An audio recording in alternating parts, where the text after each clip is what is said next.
Kung, teka lang, iano ko, asa na? Ay, asa na? Ghost flood control, kongresista, ito. O, yan, pakinggan ninyo itong balitang ito. O, gaano karami ang budget insertions ni Zaldico?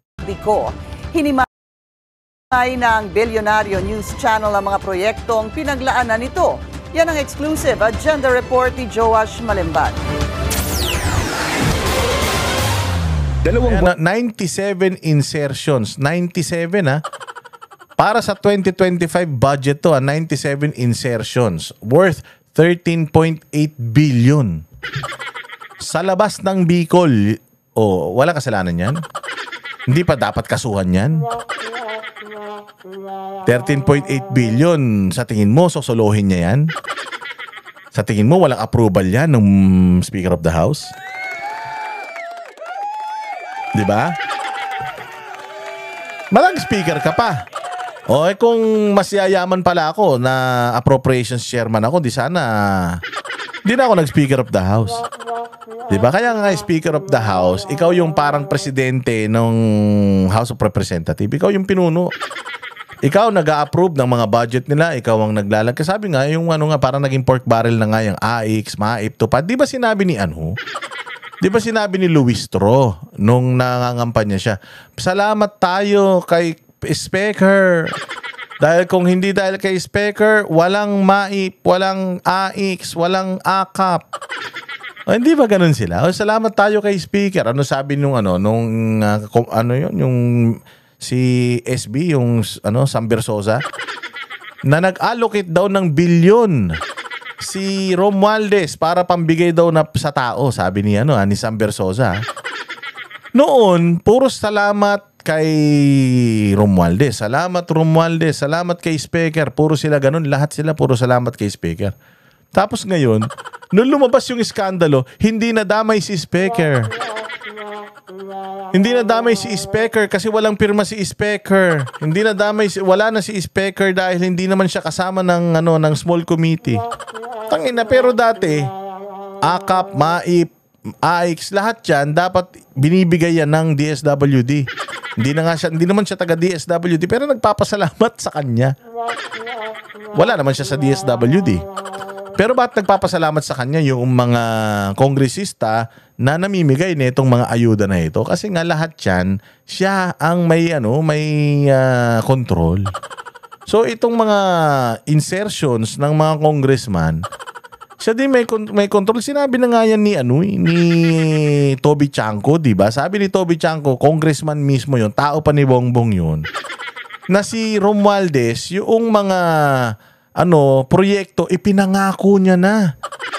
Yung mga, kumbaga, supposedly, pipirmahan pa ng presidente para i-approve, ipinangako na ni Romualdez. Halimbawa, itong proyekto para sa distrito ganito,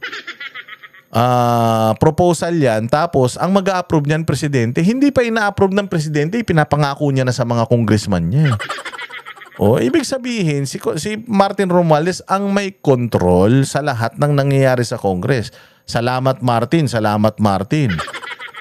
Sabi ko, magbibigay ako ng classroom, building isa. Sabi ko, kulang yan, gawin nating 3.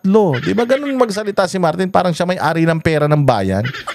Tapos ngayon, pagdating sa iskandalong ganito, yung mga tao niya lumulutang na mga kawatan, hindi na siya kasali. Hindi nakasali si Romualdez, di na salamat Romualdez. So pag maganda lang, pasalamat tayo kay Romualdez. Kapag pangit, hindi kasali si Romualdez. Patay tayo dyan. Na ang nakalipas mula nang isiwalat ni Navotas City Congressman Toby Tiangco sa isang Senate hearing ang mga umano'y 2025 budget insertions ni dating Ako Bicol Representative Zaldico. Nakakuha ang Bilyonaryo News Channel ng kopya ng buong listahan.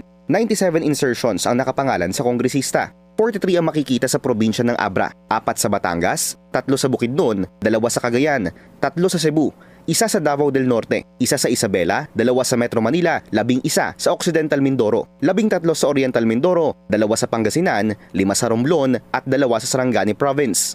Sa kabuuan, Tinan mo, ito yung sinasabi natin na yung party list talaga dapat mabuwag na yan . Si Ako Bicol.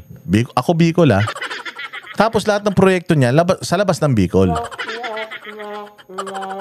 Lahat ng proyekto niya sa labas ng Bicol. Tapos pag tinignan nyo, 100 million, 50 million, 150 million. Ang lalaki ng mga, total of 13.8 billion. Pera na ginamit niya sa labas ng advokasya niya. Kasi 'di ba ang party list system, yung marginalized sector na ang nire-represent mo. Marginalized ibig sabihin yung hindi naaabot ng serbisyo halos. Ako Bicol supposedly. O bakit ang mga project niya sa Abra, puro sa norte, sa sa probinsya ng mga Marcos, Solid North. Bakit doon? Kaya nga ito, si Terry Ridon, ganun din ang sinasabi natin. Ano ba si Terry Ridon? Bicol Saro, di ba? Bicol Saro, ganun din, Bicol din. Talaga itong mga taga-Bicol na to ng mga party list, no? Oy, kayong mga Bicolano, papayag ba kayo na nire-represent kayo ng ganitong mga politiko? Masisira ang probinsya nyo. Ang ganda-ganda pa naman ng Bicol. Ang sasarap pa naman ng pagkain nyo. Babait ng mga tao dyan. Tapos yung mga nagre-represent ng mga ng probinsya nyo. Bicol Saro. Ako Bicol. Putang ina, lahat puros mga kawatan. Parang mo masasabi si Ridon, hindi kawatan. Di ba tinanggal nga ni Pangulong Duterte dahil isa rin sa nangaabuso sa pera ng taong bayan, biyahe ng biyahe. Kasi ako Bicol, ganun din. So, ang inaatupag ni Ridon, Davao. Hindi naman siya taga Davao, taga Bicol siya. Bakit hindi niya habulin yung mga corruption sa Bicol? Bakit hinahabol niya yung corruption sa ibang bayan? May mga congressman naman dyan.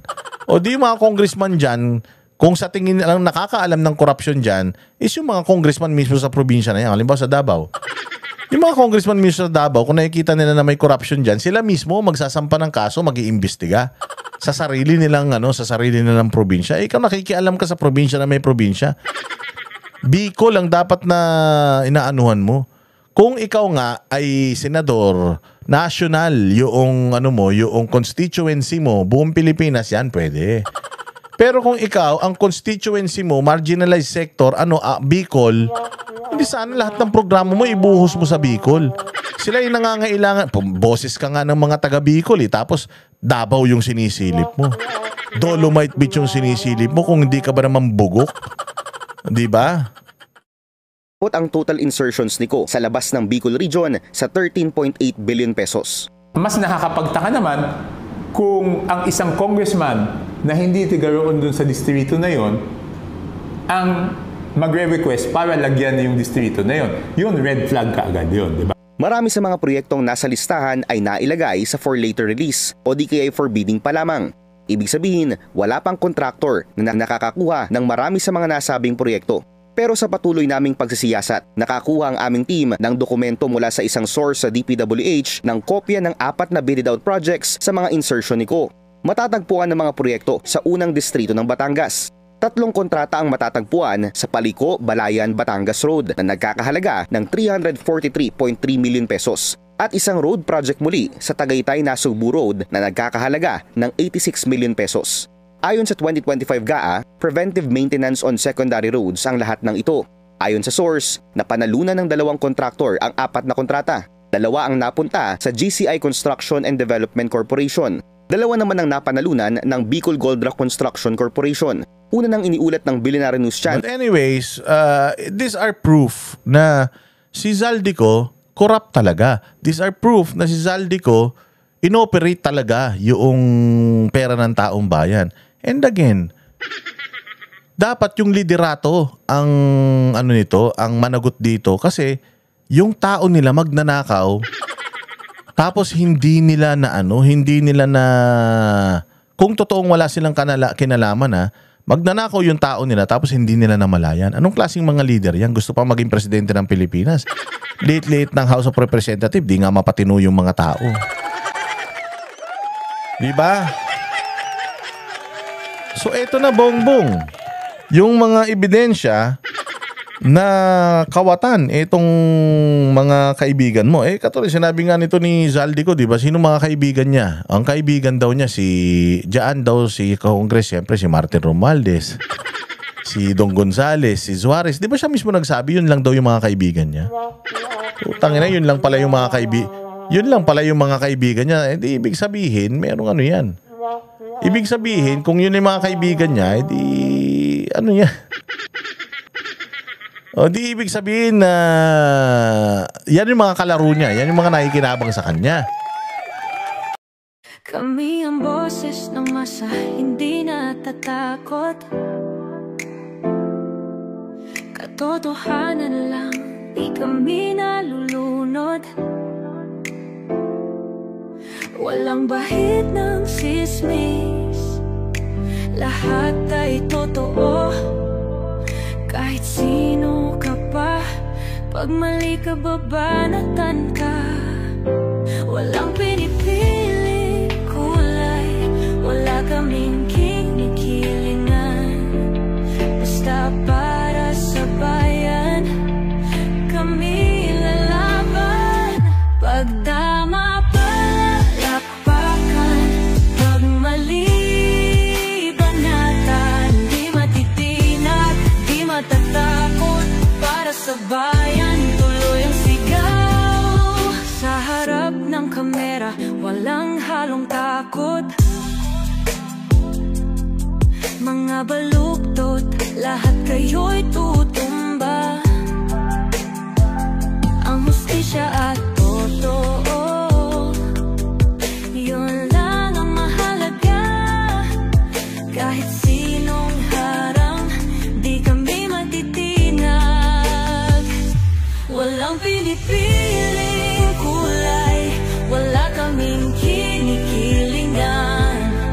Basta para sa bayan, kami lalaban.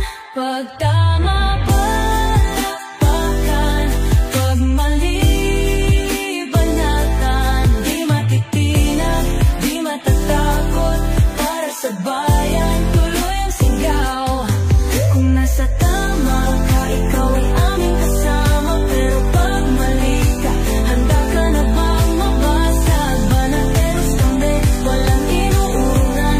Dahil bayan muna, bago ang sarili.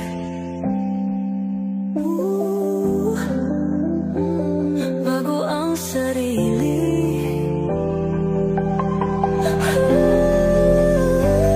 Pag tama palakpakan, pag mali banatan. Banateros ang sigaw, katotohanan ang laban.